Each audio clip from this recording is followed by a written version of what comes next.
नमस्कार, स्वागत है आपका न्यूज स्कूप पर। आपके साथ में गेटी भाभी। एक नजर डालते हैं आज की बड़ी खबरों पर।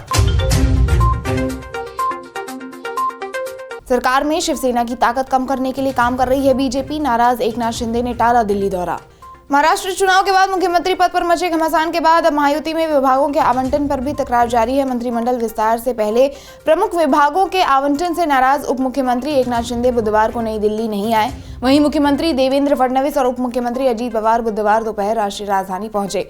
महायुति के एक सूत्र ने बताया कि तीनों नेताओं यानी फडणवीस, शिंदे और पवार की औपचारिक बैठक दिल्ली में होनी थी। बैठक में सत्ता बंटवारे के फॉर्मूले और प्रत्येक पार्टी को मिलने वाले मंत्री पद और विभागों को औपचारिक रूप दिया जाना था।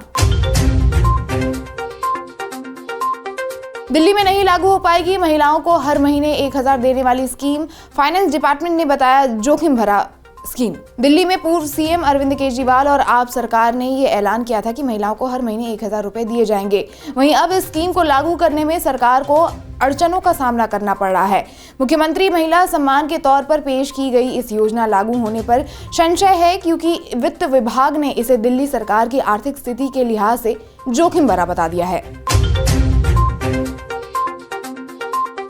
बीजेपी ने मंडल अध्यक्ष पद के लिए तय कर दी उम्र सीमा। दावेदारों को साथ में पूरी करनी होगी शर्तें। गुजरात भाजपा ने मंडल प्रमुखों के चयन के लिए ऊपरी आयु सीमा निर्धारित कर दी है। नेतृत्व द्वारा वार्ड या मंडल प्रमुखों के चयन के लिए ऊपरी आयु सीमा यानी 45 वर्ष निर्धारित कर दी गई है।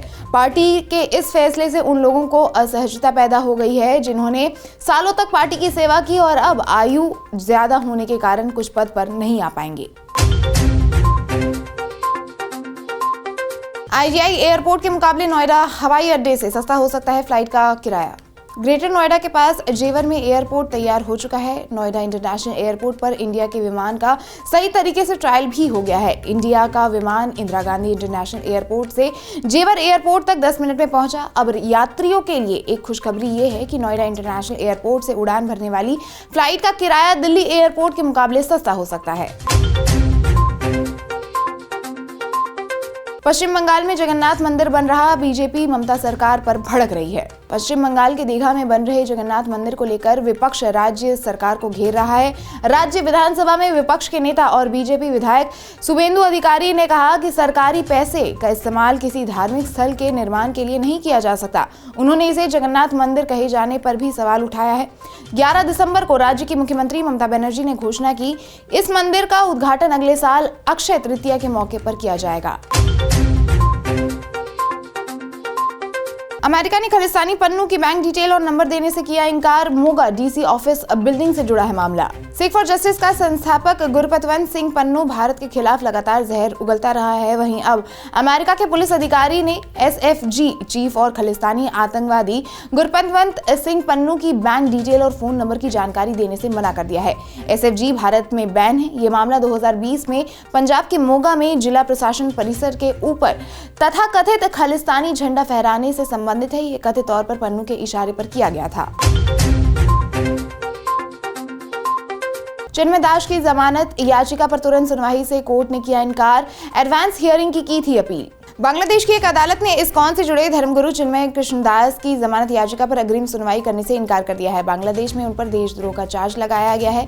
11 दिसंबर को कोर्ट ने कहा कि चिन्मय कृष्णदास की जमानत याचिका पर पहले से तय तारीख 2 जनवरी को ही सुनवाई होगी।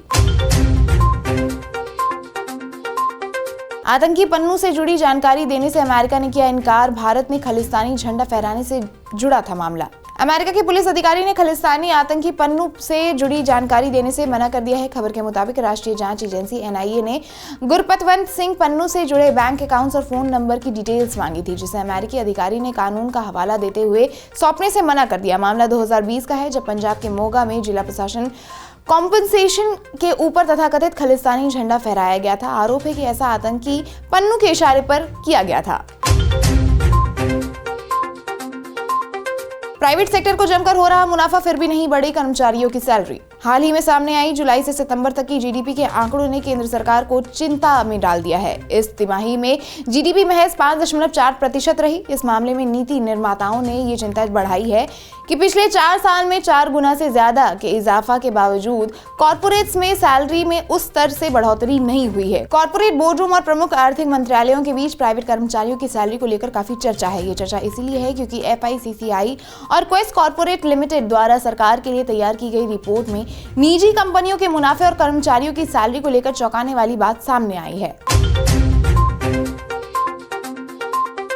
तुम्हारे लिए मैं खुद को 1000 बार कुर्बान कर सकता हूं, बेटे के लिए अतुल सुभाष ने लिखा भावुक कर देने वाला मैसेज। बेंगलुरु में पत्नी और ससुराल वालों पर प्रताड़ित करने और न्याय व्यवस्था में खामी का आरोप लगाकर सुसाइड करने वाले AI इंजीनियर अतुल सुभाष ने 1.5 घंटे के वीडियो के साथ 23 पेज का एक सुसाइड नोट भी छोड़ा, जिसमें एक पेज पर अपने 4 साल के बेटे के लिए भी भावुक भरा संदेश भेजा है। उसमें उन्होंने कहा कि बेटे, तुम्हारे लिए मैं खुद को 1000 बार कुर्बान कर सकता हूँ।